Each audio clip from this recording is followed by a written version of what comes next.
অন্তর্বর্তীকালীন সরকার জনগণের সঙ্গে বিশ্বাসঘাতকতা করেছে বলে মন্তব্য করেছেন বিএনপির মহাসচিব মির্জা ফখরুল ইসলাম আলমগীর।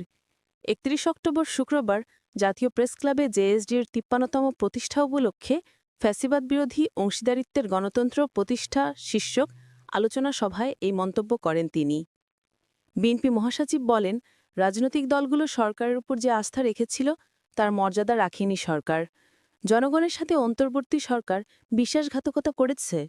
জুলাই সনদ নিয়ে জাতীয় নির্বাচনের আগেই ঐকমত্য কমিশন গণভোটের যে সুপারিশ করেছে তার বিরোধিতা করেন তিনি।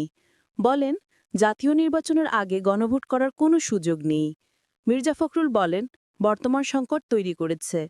প্রধান উপদেষ্টার ঘোষণা মেনে ফেব্রুয়ারিতে নির্বাচন চায় দেশের মানুষ, কিন্তু সেই নির্বাচন একটি মহল বাধাগ্রস্ত করতে চায়।